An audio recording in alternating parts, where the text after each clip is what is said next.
glad you're here. Today we're going to talk about point of view and author's perspective with the characteristics that those embody, how and when to use those, and matching point of view to excerpts and situations. So what is point of view? What is the author's perspective? Well, those I'm going to use interchangeably throughout this video because the point of view is just like it sounds. It's the point of view or the eyes through which the story is told.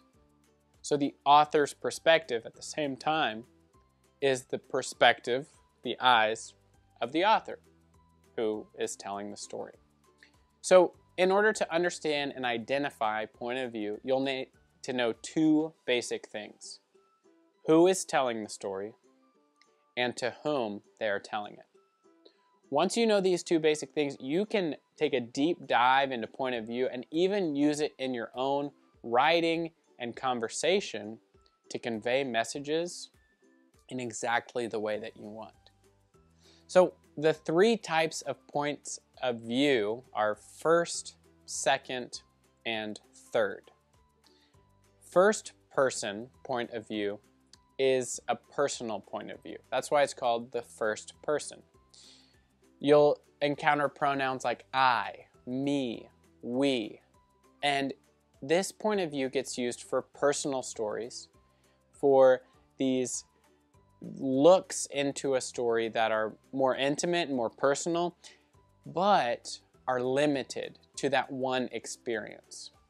So an example of first-person narration is an autobiography, somebody writing a story about their life. When I used to, and so forth, or now when I am writing this, we have I, and you'll encounter other pronouns like me and we. So while it's this beautiful and very close look into a personal life, it's also limited because we don't get to hear the perspective of everybody else. Another type of point of view is second person point of view.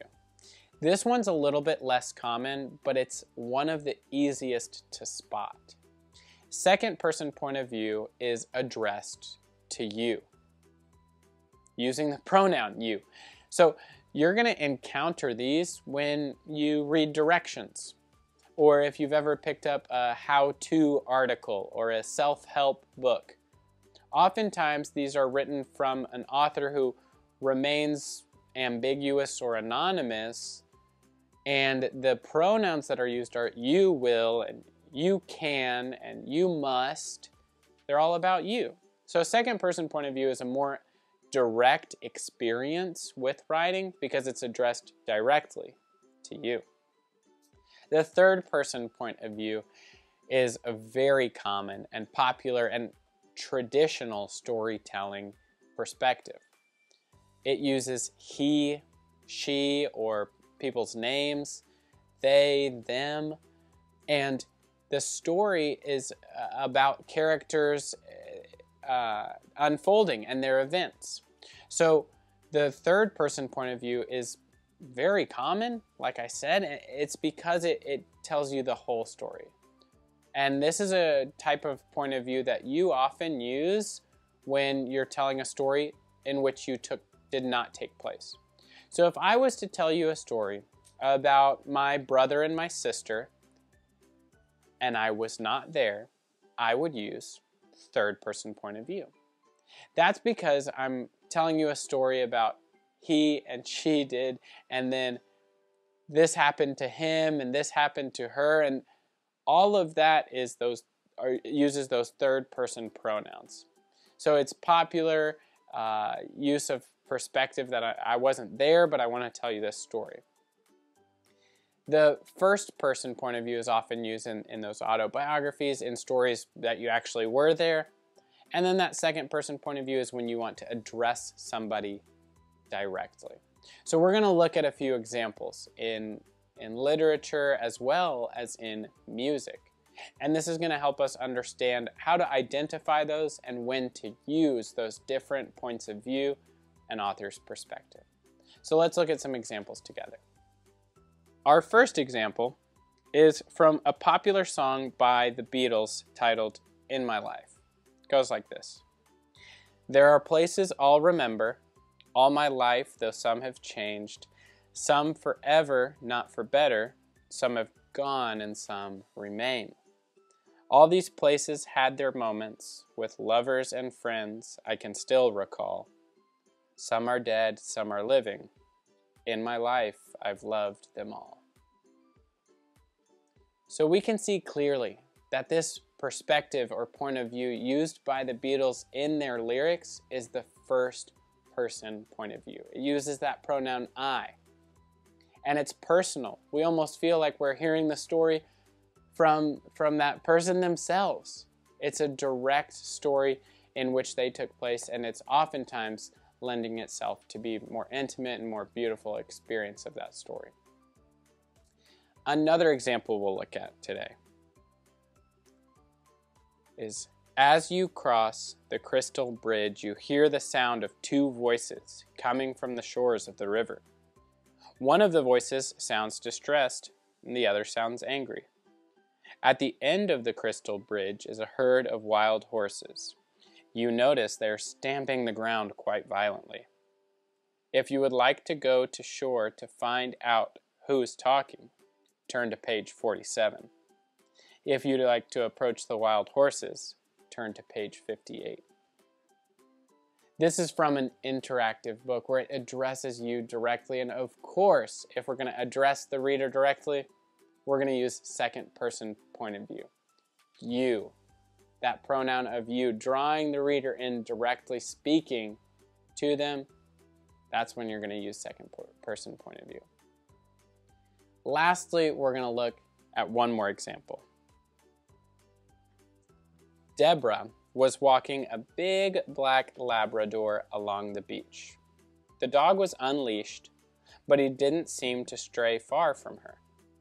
As Deborah walked in the sand, the Labrador bounded through the waves. As the dog fell a few feet behind Deborah, she called out to him, "Come on, Duke. Come here, boy." Duke barked, ran from the water, and caught Deborah quickly. Duke was sopping wet. He started licking Deborah and almost knocked her down. Deborah laughed and tried to wipe the paw prints off her outfit. So we can see here that this is clearly third person point of view. We're telling a story about Deborah and her dog Duke, and I wasn't there. You weren't there. The author was not there either. They're telling you a story about something that happened in which they didn't take place. And that type of storytelling is popular because it tells you the story just like you would see it. The author is putting themselves in your shoes and saying, look, I wasn't there, you weren't there, and we're going to look at this story from the same point of view. So those three types of point of views are used all over narratives and stories. And I'll invite you to pick up a book at home and try it out. For the purpose of this exercise, it has to be a narrative. It's got to be a story. And see how many words it takes you to find out the point of view. I bet it's less than a few sentences. Remember, look for those pronouns like I, me, and we for first person point of view. Look for the pronoun you for second person point of view. And look for he, she, they, them, or a character's name in that third person point of view. I bet you'll find out quicker than you even expect. So that's going to conclude our lesson today on point of view and author's perspective. And I hope it was helpful to understand why some authors write stories like they were there, why some authors write stories directly to you, and why other authors choose to write stories just as they are. And you too can embody these skills and practice these to choose when you would like to use each one for the best effect. Again, I hope this was helpful, and I'm so glad that you joined us today. My name is Samuel Morris. This has been Elementary English, and we'll see you soon.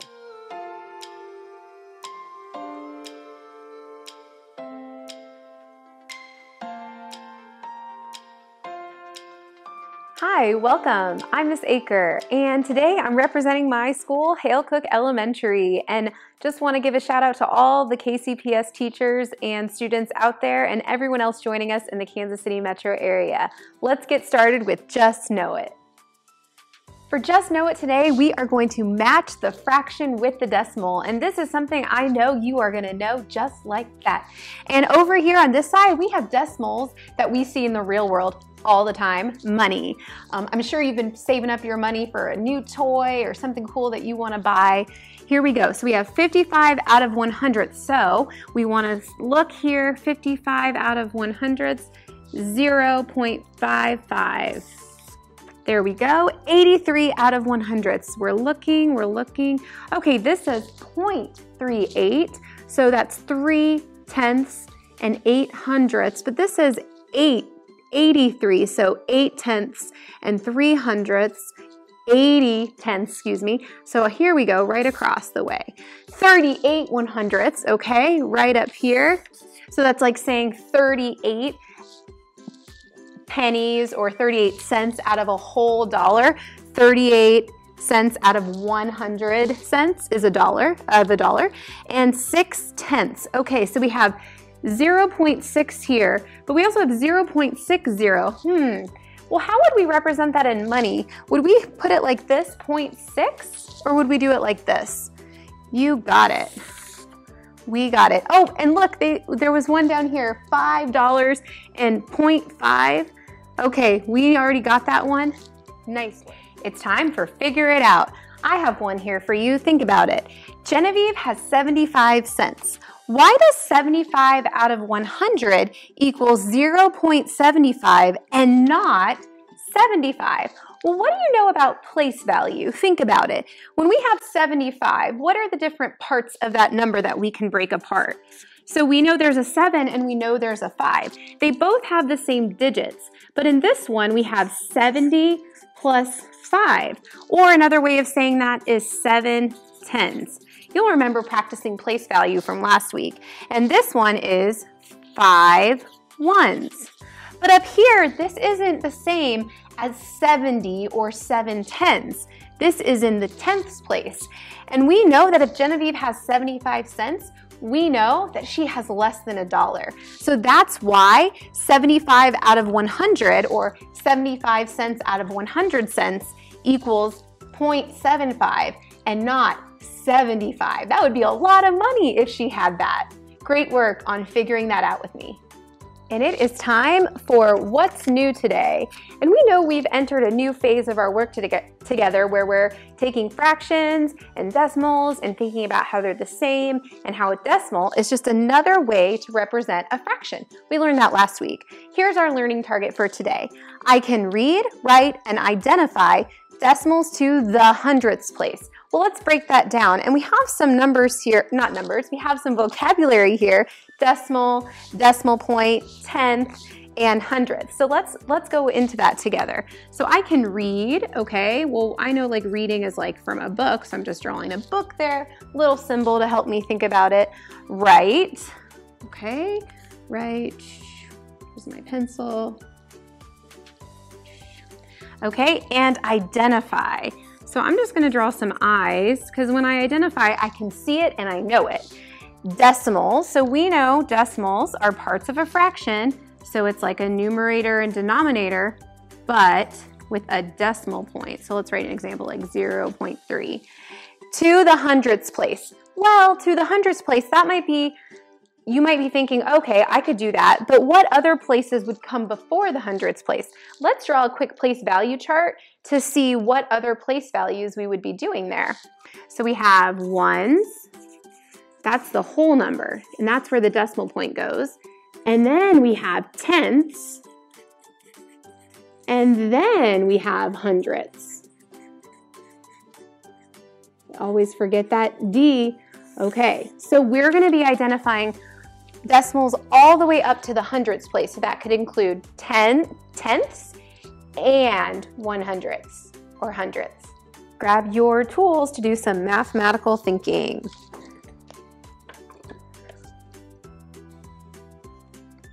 Complete the fractions to represent the shaded part of the whole. Then write each fraction as a decimal. Okay, well this is something we definitely know how to do. How many are shaded? 2 out of 10s. 2 out of 10. Let's do the next one. This one has it done for us. Let's count the total parts. 1, 2, 3, 4, 5, 6, 7, 8, 9, 10. All right, let's look at this one. 10, 1 is not shaded, so it must be 9. And this one, 3 are shaded out of 10 total parts. We knew fractions just like that. But what we're working on today is writing an equivalent decimal to represent that. So we have a place value chart down here to help us with that. So let's look at this. So I can think of the tenths place right here. So there's no hole, so 0, decimal point, 2. Okay, got it. All right, so let's go to this one. Same thing, no 1, 0, decimal point, 5 tenths. Okay, here we go. 0, decimal point, 9 tenths. No hundredths and no thousandths. Let's do the next one. 0, decimal point, 3.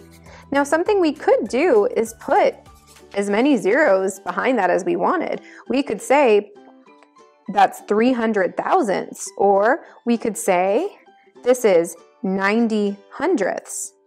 But since there's no zeros, we don't have to put the zeros there. We can just go to the farthest place value and stop there. So we say 5 tenths. In this instance, if we wanted to do that, we would say 90 hundredths, because that's the total number of place values we have represented there. Write a decimal and fraction for each shaded part. So we're just doing what we just did before. So we have 4 out of 10, so 4 tenths equals, if we think of that 0, and then the tenths place, and then the hundredths place. So these are equal. Let's add our equal sign. Okay, look here. 1, 2, 3, 4, 5, 6, 7, 8, 9. Yes, I could have done it that way, or I could just go, oh, all but 1 is, so that's 9 out of 10 equals, same thing, 0.9, or we say 9 tenths. Here we go. We have 10, 20, 30, 40, 50, 60, 70. 70 out of 100 equals, so look at this. This is where a lot of students get tripped up. So let's draw a little place value chart. Ones, decimal point, tenths, and hundredths. So a lot of students want to put the 70 over here, but look, we have to put each digit in a place value. So, and it has to be in the hundredths. So we say 0, 7, 0. So now we would read this as 70 hundredths, the same as what's written here. So this would equal 0.70, okay? And then here we go. All but 20 are shaded, so I know that's gonna be 80 out of 100. So use what we did up here. We're not gonna write 0.08 because that would be only 8 hundredths, okay? So we're gonna put each digit in a place value. So we have 0.80, 80 hundredths. Is 0.4 the same as 0.40? Explain.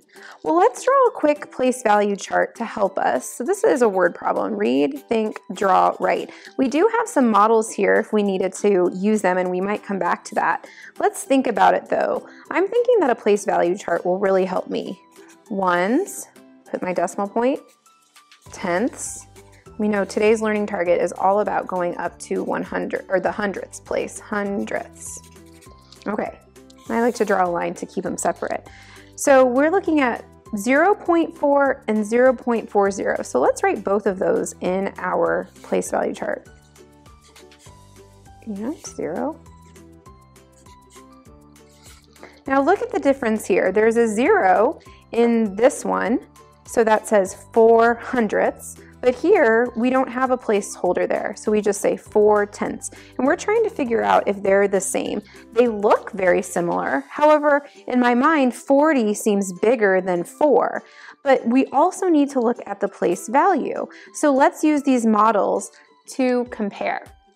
So we have 4 out of 10. So I'm gonna count 1, 2, 3, 4, and I'm gonna shade these 4. And I'm gonna represent that as 0.4 or 4/10.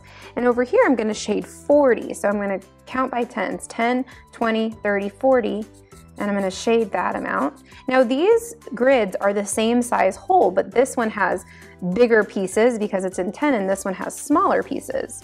So this is equal to 0.40 or 40 out of 100. I'm thinking back to when we did our Just Know It last week, and we were proving that 4/10, for instance, could equal 40 out of 100ths. And one reason is because we made 10 times as many parts in the numerator, and that made us have 10 times as many total parts.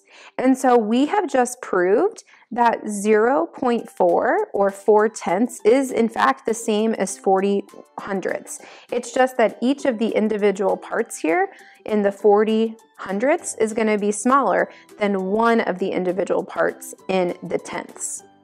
I can tell you're getting the hang of it now with those decimals and fraction equivalencies. So for today's Try It, you're gonna use what you did with me during What's New to try it on your own, to tell me the shaded part of this hole as a fraction and a decimal. Same thing for this one, except it's a hundreds grid. And then I have a question for you. Is 0.2 the same as 0.02? And that's where that place value chart is gonna come in handy.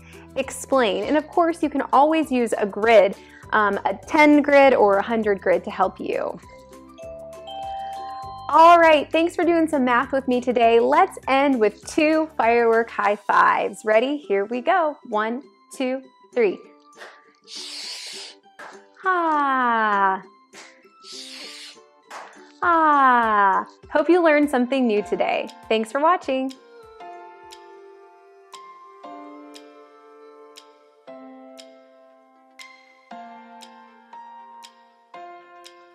Hello, I'm Mr. Steinhauer, and this is 3rd and 4th grade science. Today, we're continuing to learn about simple machines. Specifically today, we're going to look at the wedge, the screw, and the wheel and axle. All you'll need to start today's activity is a piece of paper or a notebook and something to write with. That's going to help you draw out what I show you, and that is going to help you know what to do when it's your turn to do an activity from your home or from where you're working. Before we get started, let's review the definition of a simple machine. A simple machine is a device that changes the amount of a force or the direction of a force, or both. Simple machines that we have made together already and discussed include the inclined plane, the pulley, and the lever. So today you're going to see me use materials that I have here in my classroom at Whittier Elementary to construct a screw, a wheel and axle, and a wedge. Now keep notes to yourself using that piece of paper or your notebook. Or visually as you are watching, look at what I have and then think to yourself, what can I use to make my own wheel and axle, to make my own screw, or to make my own wedge? Because at the end of today's lesson, that's exactly what you're going to do. Pick one of these simple machines we discuss and build them. Let's get started. I've got my tape and my scissors. These are my tools that I'll be using. Then I am just going to be using some paper plates. Finally, for different pieces that I'll need, like the center of my screw and the axle for my wheel and axle, I just have 2 markers that I just snap together. You'll also see me tape them to help hold them together. So the first thing I'm actually going to build though is a wedge. That's going to be the simplest thing of the 3 simple machines to build. A wedge splits things. It comes in, pushing in, whether it's an axe chopping down a tree or a knife slicing off some butter. A wedge pushes in and splits or separates 2 different things.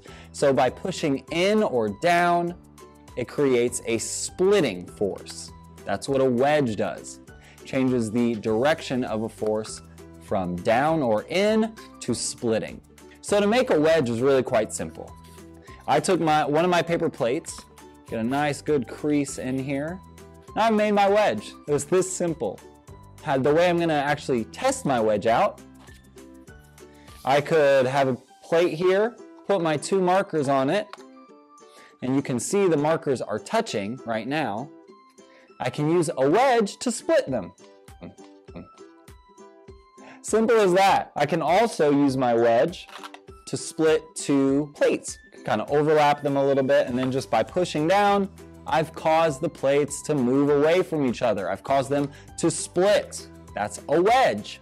The next simple machine I'm going to make is going to be a wheel and axle. The way I'm going to do this, I'm going to use a plate like this, 2 plates together for each wheel. So I'm going to stack my plates like so. This is one wheel, a pair of plates, and this is another wheel, a pair of plates.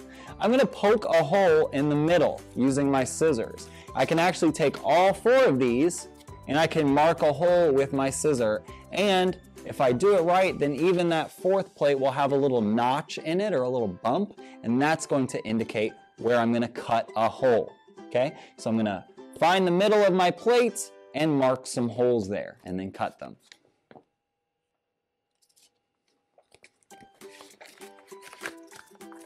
I'm also going to make sure that my axle will fit through the holes. So I'm going to have to cut my holes to be quite a bit bigger. One way that we can do this is by sticking my scissor blade through the hole and carefully turning away from the scissor blade, not toward it, because I don't want to cut myself. Next, I'm going to tape my wheels together like so. If I had a stapler, I could go around and I could staple these too. Maybe you have a stapler at home.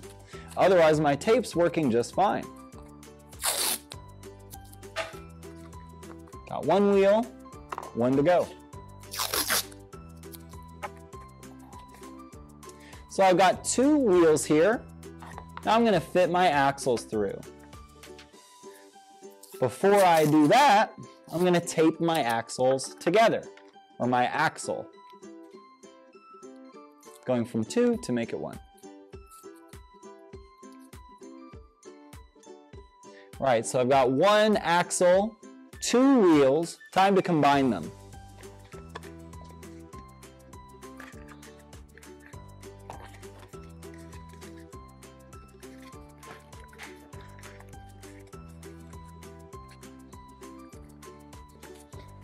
Okay, so it's a little wobbly, but I could go through and tape the outsides of my wheels where those axles connect.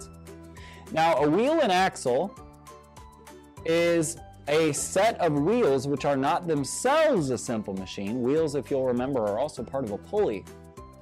But a wheel and axle is used to move an axle. So a long rod like this, especially if you think about a car or a truck or even a school bus, think about how big and heavy those wheels are and how wide a bus is. That axle on its own is going to be really hard for you to turn, or for even the equipment of a car to turn. So that's why there are all the belts and different parts of a car that allow you to actually turn the wheels on your wheel and axle. When a wheel rotates, it's much easier to turn a wheel than the whole long, thin axle. But when a wheel rotates, then the axle also rotates, which allows the vehicle to move, or in this case, allows me to turn these wheels that I have.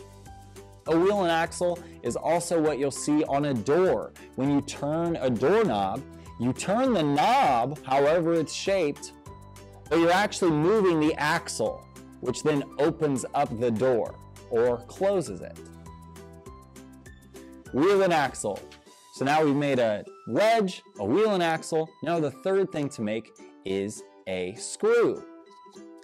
For the screw, I'm going to use paper plates again, but I'm going to cut a portion out of them.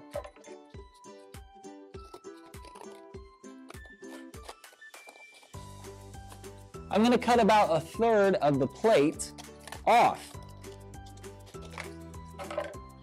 So that I've got 2/3 of a plate. I'll spin it around. Looks like I've got 1 whole plate.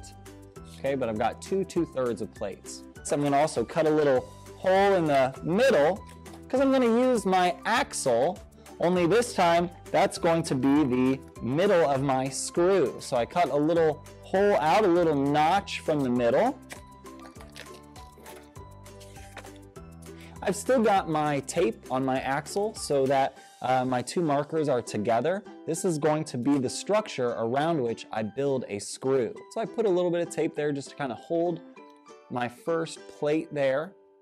Now what we're going to focus on is the outer edge of our plate, or whatever it is that you're going to use to build a screw. We want the outer edge to rotate and to change its location as we rotate. So for example, if we're going to start way up here, then we want our screw to rotate and to continue to move down as it rotates. A screw turns, and while it turns, it pushes in or pulls out of something. That's a screw. So I'm taking the edge of my plate, I'm going to add a little bit of tape here. This tape is going to allow me to secure the next part of my screw. So here we're starting to see as I construct mine. If we started here, as we rotate, it actually goes down the marker. So I'm going to add a little bit more tape here and a little bit of tape to my base, and then we'll really see how it rotates.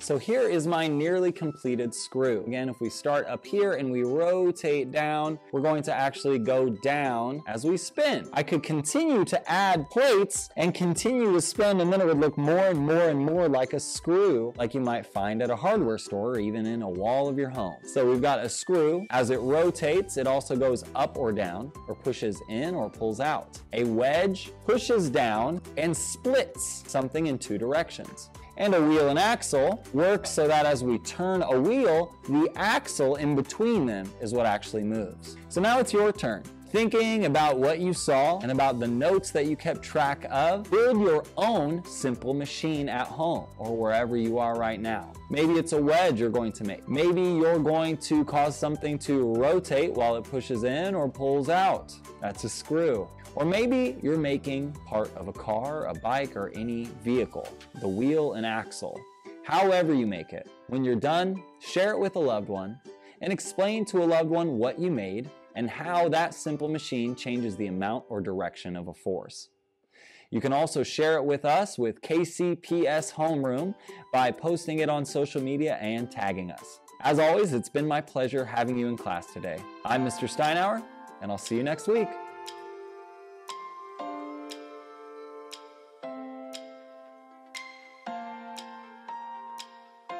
We are back with our segment 3 of our jump roping lesson. Segment 1, we went over basic skills of how to jump rope, what helped me, and hopefully it helped you. Segment 2, we did a couple of different fancy skills. We did our basic jump, we did our double jump, and then we also did our skip jump, what I call it, skip jump. In this segment 3, we're going to take it up a little further.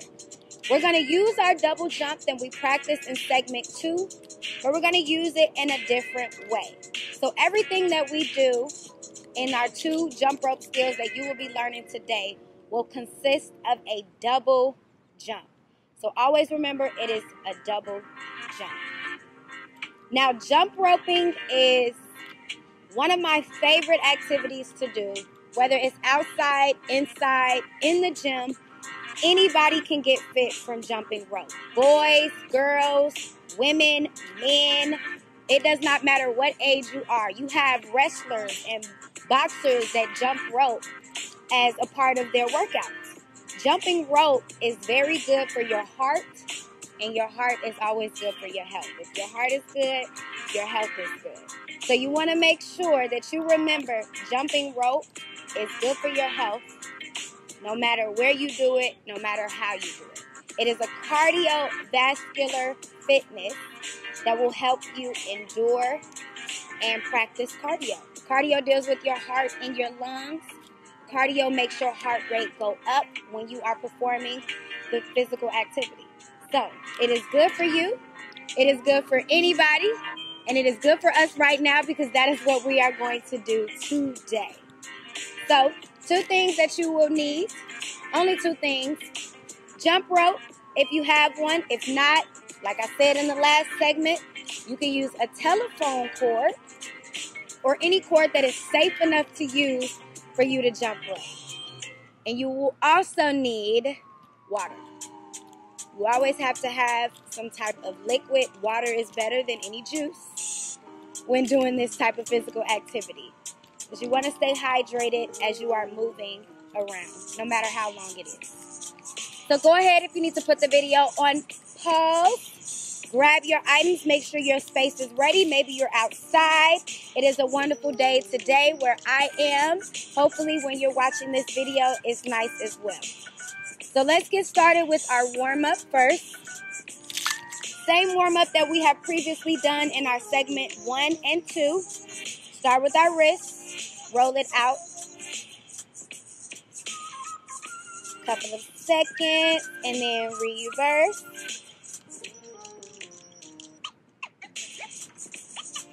Now we're going to take our right hand, like you give me some money. Bring your fingers back. Pull it towards you. You don't want to pull it too far. It shouldn't hurt, but you should feel some stretch. Now you're going to take your hand, turn it the other way, showing your ring, your bracelet, or your nails, whatever you have there. Pull it back. Don't pull it too far. You don't want it to hurt, but you want to feel a stretch. And we'll do the same thing on the opposite side. Pulling it back.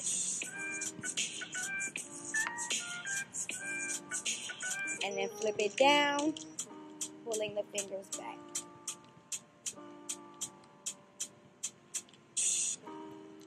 All right, let's go ahead and shake them out. Give them a good shake. You may hear a couple popping noises. I know I hear some.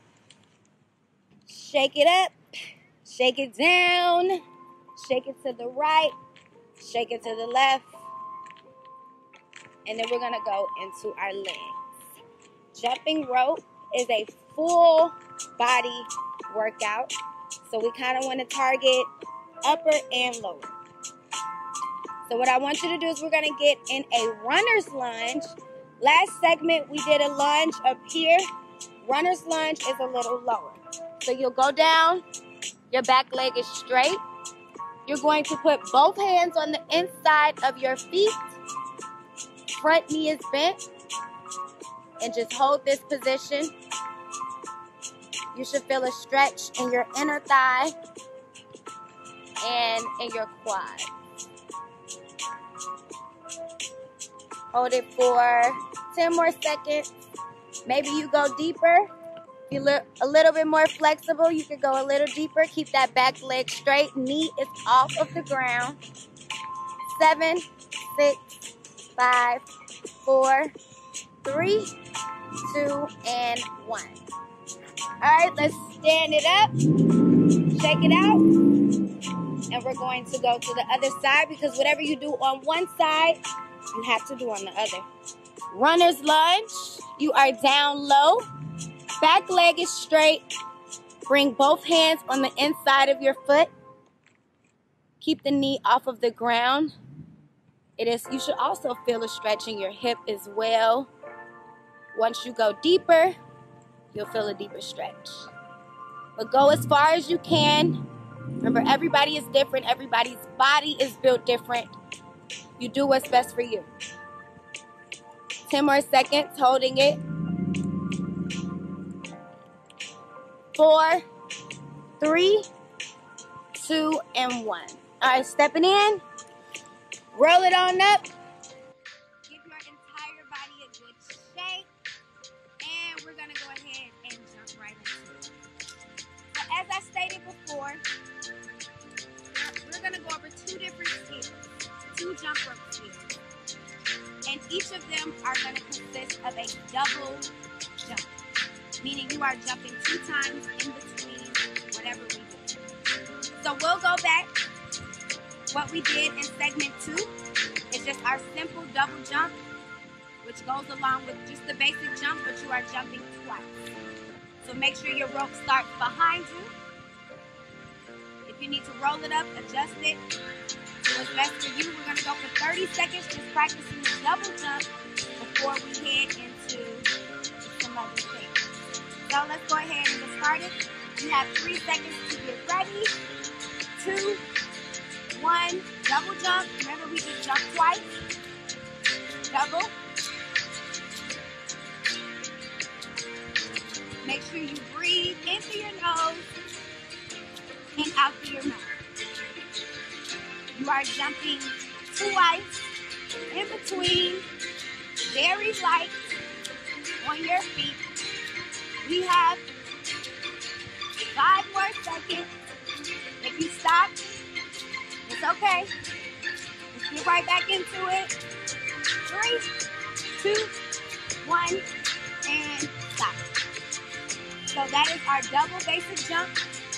Doing that will help us in our next jump rope skill. So remember, everything that we do is we'll have a double jump in. So with this one, I call it a double jumping jack.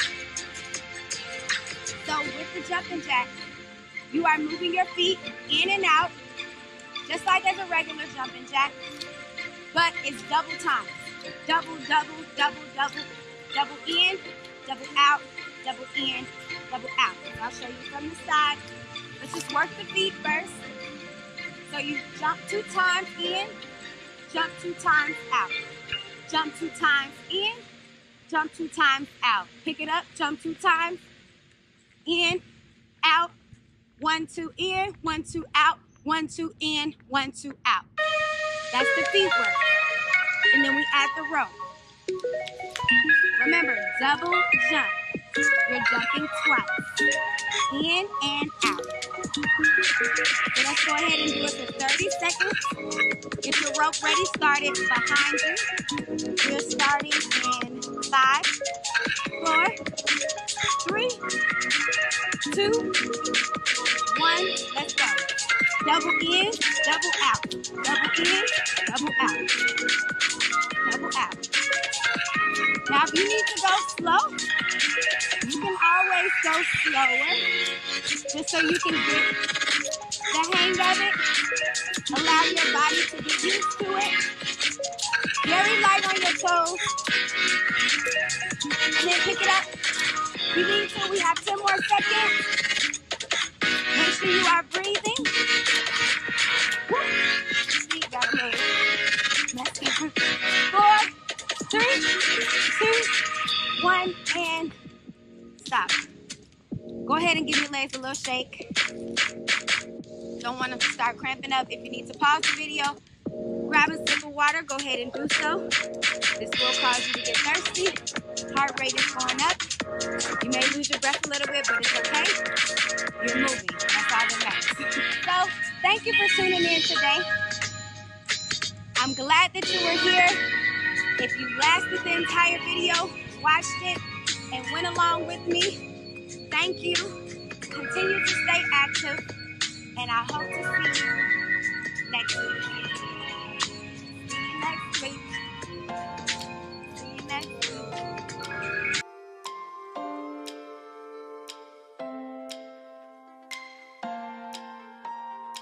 So today we're going to be starting off with our very first solo.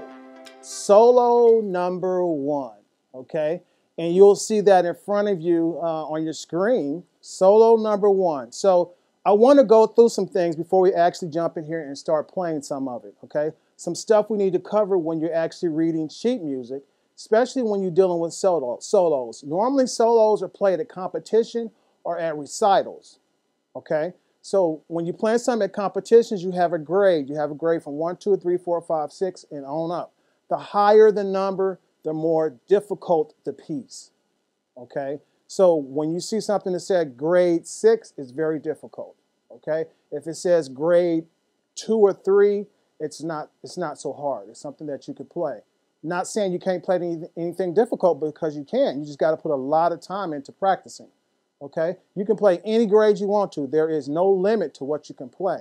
You have to put in the time to actually learn the piece. Okay? So, looking at the solo number 1, first thing we notice is that we have dynamic signs. Okay? So we have forte and piano. Okay? Forte means loud, piano means soft.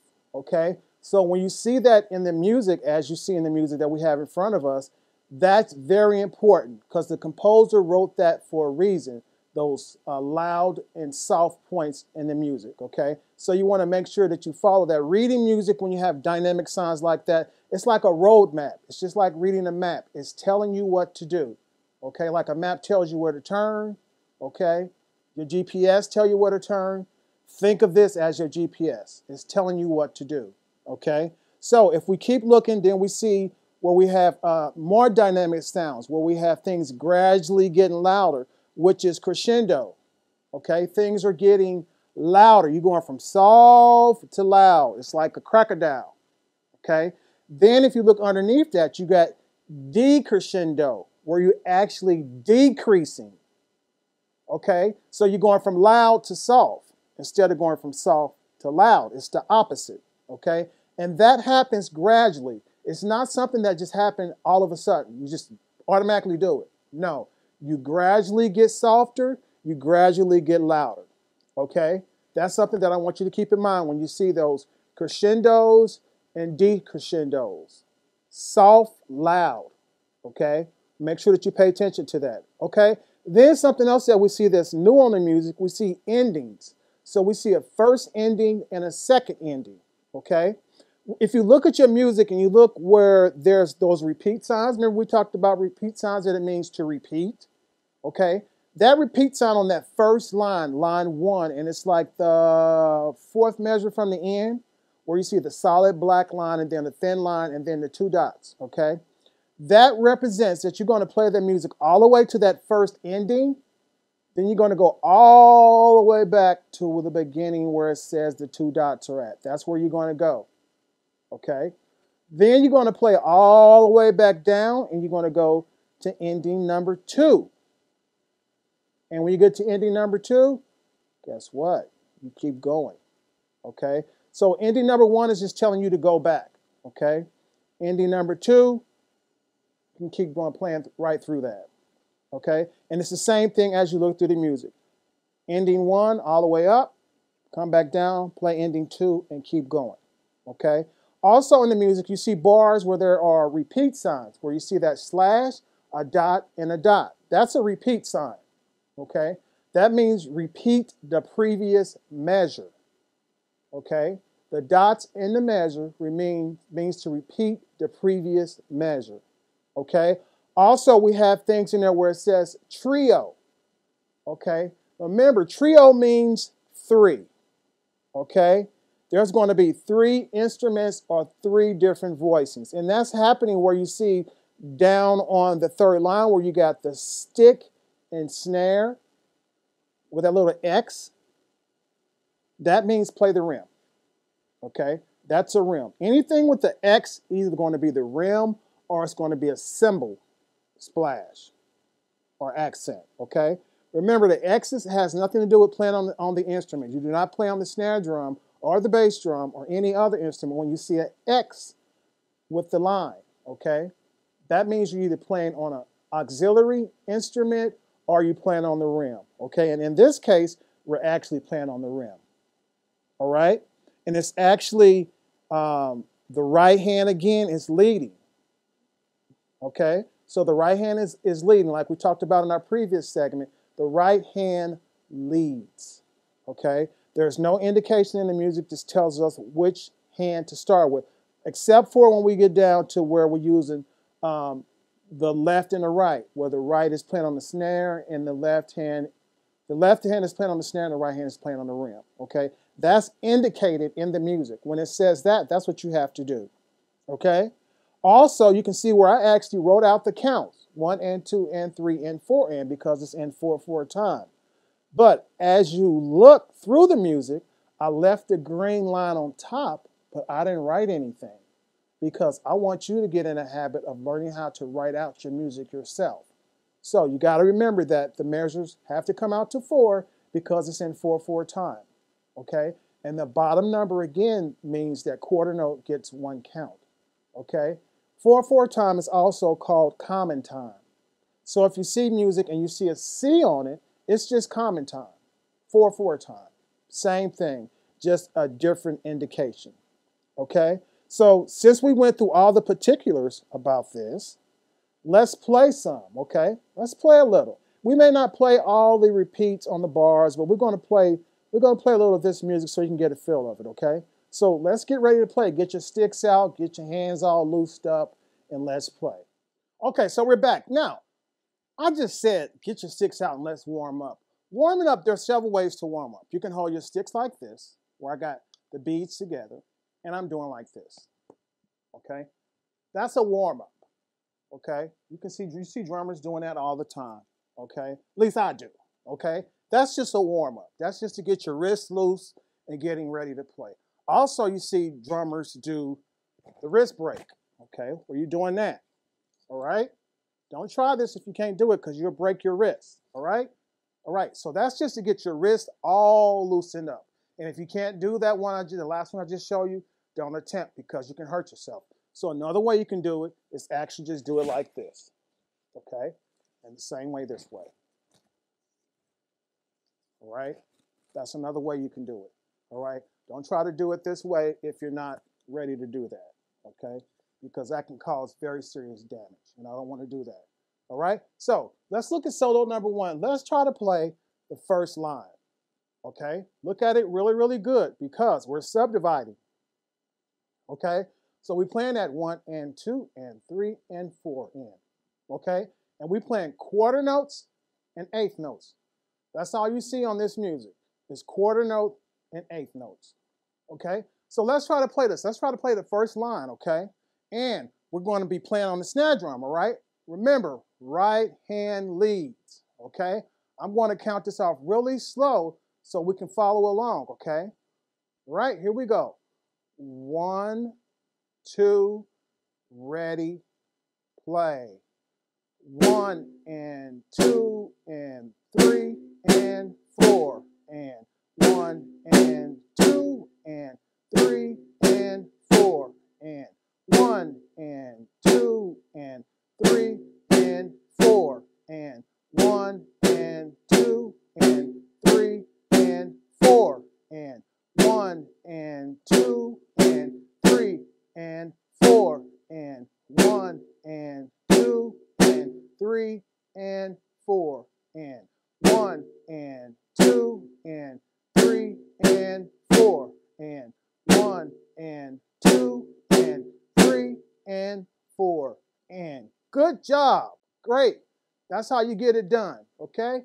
Great, great, great, great job. Now, because I talked about the rim and the snare, let's jump down to the third line from the bottom, okay? So I want to do a little of that, okay? I didn't really pay too much to dynamics of playing today, but the next time we look at this piece, we're really going to focus on those dynamics, okay? And see how it makes a difference, all right? So let's look at line number 3, okay? Here we go. I'm going to count it off. Right hand leads, okay? All right, here we go. And I'm playing match grip. Okay, so let me count that off. Again, we're going to start from the third line from the bottom, all right? The first note is a rest, okay? Here we go.